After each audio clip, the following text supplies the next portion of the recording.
We might just dive in straight away with what was a fairly dramatic Merseyside derby a little bit earlier on. It finished Everton 2, Liverpool 2. Liverpool thought they'd won it late on with Jordan Henderson's 93rd minute goal was ruled out for offside after a VAR check.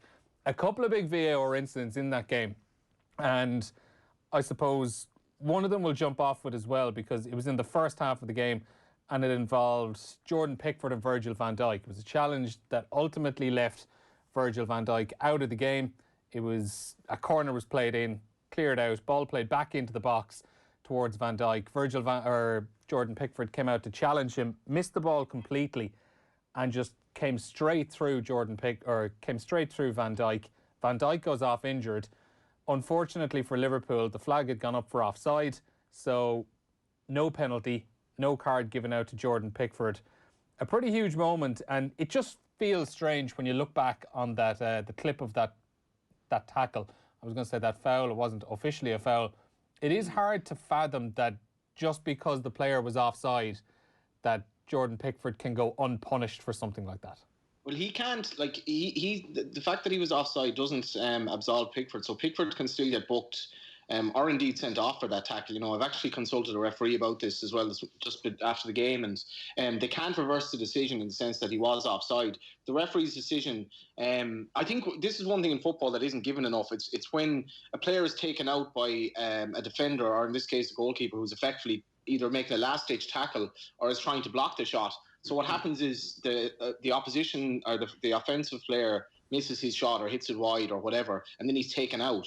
And a lot of the time it's not given as anything. And, that's probably one of the things that in football that a bit like players not going down in the box and not getting penalties. But the referee's choice here, this wasn't really a controversial VAR decision so much. It was, does the referee send him off?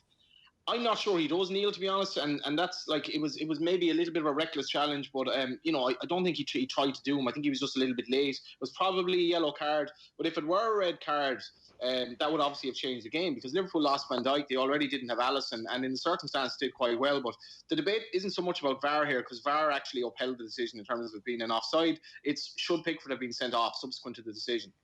Stephen? I would step in there. Yeah, I'd have to totally disagree with Johnny there. I think it's a blatant red card. If you look at the challenge, the ball's long gone, and he's come in right around his knee, high both feet, and listen, Virgil van Dijk might be seriously injured there.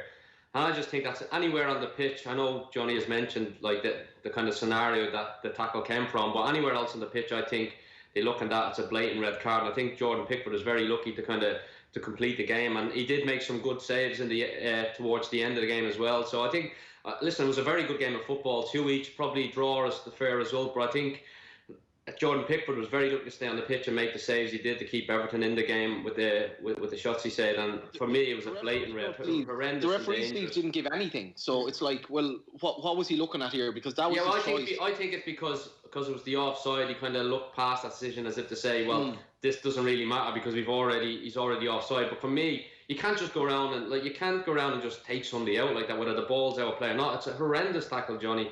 That's like that. You wouldn't even get away with that when people talk about back in the 80s. You wouldn't even get away with that then. Can we just clarify? Like, I thought that VAR, your referee mate there, Johnny. So just to clarify the whole thing, I don't think VAR were in a position to rule on it. Is that what you were saying, or they opted not to? So it's kind of the same as, like, say, I guess, like an offside is given and then the goalie just takes a forward out after the offside. So it's like, it's not, the decision is made. They can't go back on the offside because the offside was the initial decision.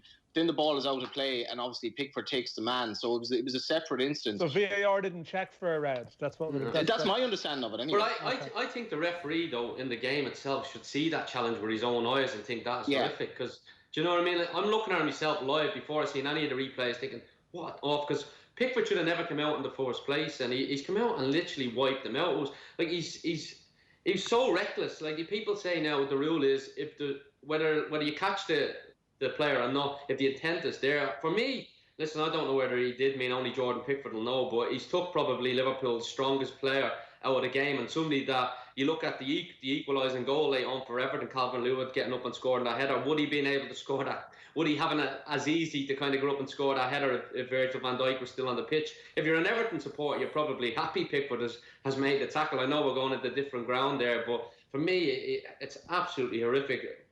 tackle from Jordan Pickford. And listen, Jordan, he's made some really good saves because he's been under pressure a lot lately over some of the high-profile mistakes he's made. And that's probably had something partly to do with him coming out so recklessly because he was a little bit nervous potentially going into the game. But I tell you what, for me, it's absolutely reckless, and it's a blatant red card all day long. So before I don't think it's horrific though. If you watch it again, he wraps his legs rather around him. He's definitely trying not to do them. And if you watch it, particularly the clip that's on Twitter, where you're watching it from the vantage point of you're in the stand and you're kind of on the 18-yard box, he's coming out and then he's half trying to maybe he's sliding the seat. He's not trying to do him, to my mind. It's more of a kind of a last-ditch tackle. But is it irrelevant whether or not he's trying to do him? Like, unfortunately, he did clatter him. Yeah, that's the point. It's a terrible tackle for me. Like, whether he's meant it or not, it's horrific. You can't come out if an outfield player does that, right? Right. There's the thing. If an outfield player makes that tackle in the box, you're saying penalty all day long. Yes or no? All day long. Yeah, I think the referee wasn't in a great position as well. It was a little. If there's an outfield player making that tackle, I guarantee you now there's uproar, there's a red card straight away. You don't even have to think about it. Because it's the keeper, he's got his gloves on, he's kind of come out as a goalkeeper, made that challenge. I think that's the reason why he probably didn't get sent off. But for me, he's very, very lucky. So So former referee Peter Walton, he was in the BT studio, they were showing the game. He said afterwards, the foul from Pickford is still relevant. Talking about the offside decision, the foul from Pickford is still relevant. Players are still accountable for their actions. Personally, it was a serious foul play. Pickford is a lucky boy. That's what Peter Walton, the former referee, had to say on BT Sport. So he's probably is a red card. Yeah, so they could have punished it. They could have punished it then. This is the point. His point is that it comes under serious foul play, and that can be outside the fact that the ball was officially out of play at that stage. Like, that's what I'm thinking. Yeah, that it's an oversight that they didn't take action. Like, I mean, I know it's stretching the point a bit, but like, obviously if it's in the same passage of play and he punches him, it gets called back. Someone gets the treatment, and if you deem that tackle to be really reckless, what's the difference then? It seems odd, all right.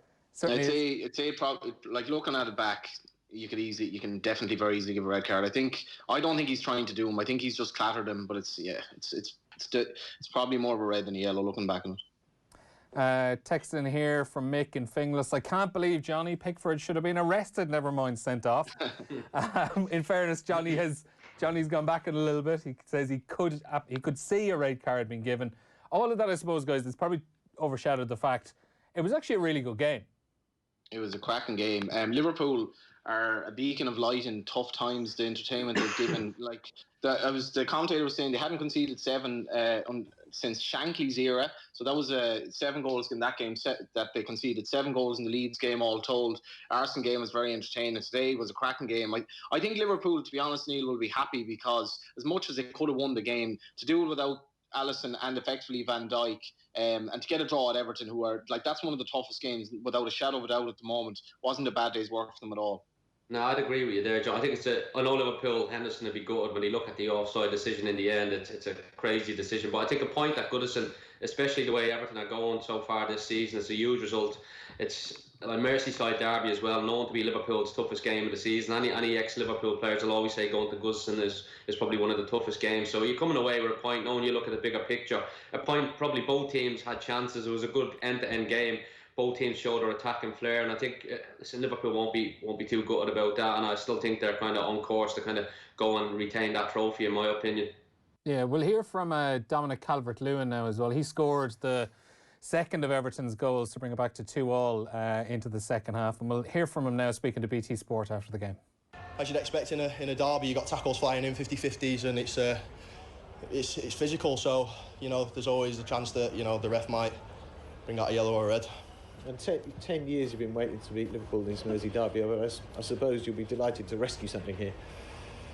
In the end, yeah, but I think disappointed that we didn't kick on at 1-1. We've done well to get ourselves back in the game, and I thought, we knew that we would go through spells where we wouldn't have the ball, but we had the quality today. I've had a chance myself, which I'd backed myself to put away, and unfortunately not. And then the game kind of goes the way it does, but it's coming. I genuinely believe it's coming. I thought today would be the day that we would do it, but it's not to be, so we go the next one.